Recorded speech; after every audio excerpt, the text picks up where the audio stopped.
The origin of the entity in Vern. Long before the town of Vern was settled, the land was wild and untamed, a dense forest cloaked in eternal mist. The region was home to the Sargents, an ancient tribe deeply attuned to the spiritual and natural worlds. The Sargents revered the forest as a sacred place, but they also feared it, for they believed it harbored malevolent forces beyond mortal comprehension. One such force was Nareth the Bound, a warden of torment and hunger, imprisoned beneath the earth by celestial beings in a battle long forgotten by time. The Sargents called it the Hollow God, for it was said to devour not just flesh, but the essence of its victims. To the Sargents, Nareth's prison was both a curse and a blessing. While it slumbered, it was kept at bay, yet its restless whispers tainted the land, poisoning it with an aura of despair. Centuries later, Elias Vern arrived. A settler driven by ambition, Elias sought to build a thriving town in the wilderness.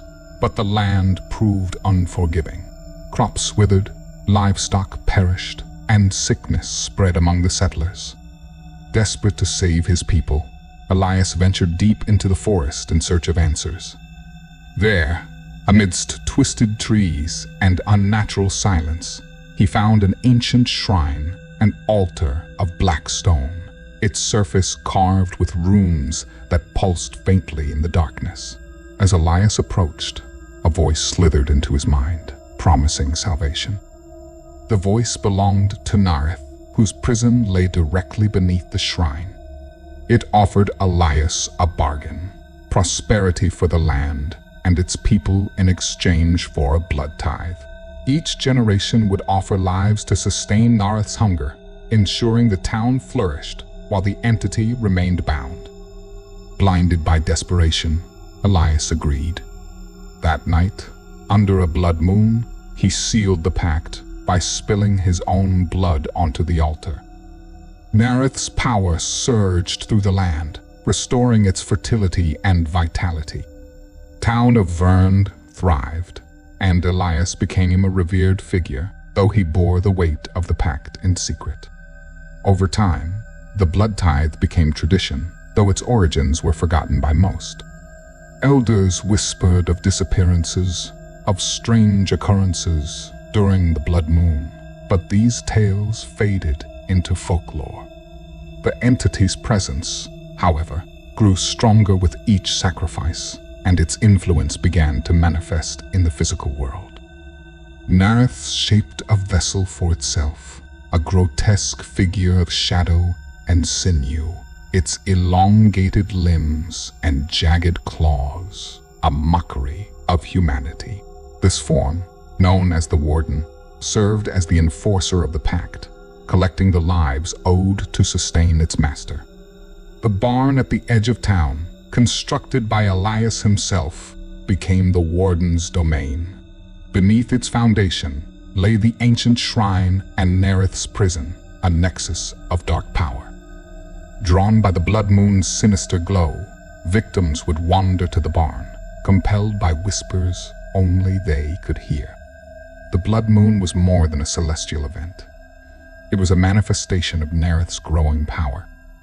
As the entity fed, the moon's influence spread across the land, warping reality and amplifying fear.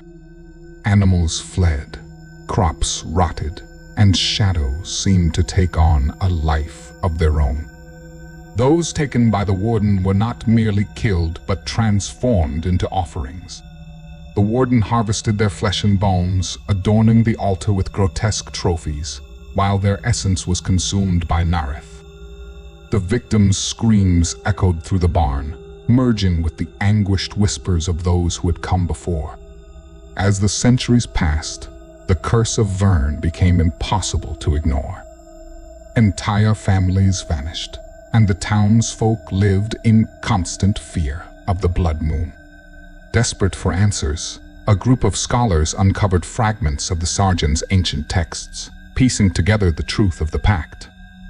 The texts spoke of a way to sever the bond, a ritual requiring both great sacrifice and the destruction of Nareth's shrine. However, the ritual had never been attempted, for it would awaken the warden's full wrath. The scholars of the unseen, as they called themselves, dedicated their lives to finding a way to break the curse.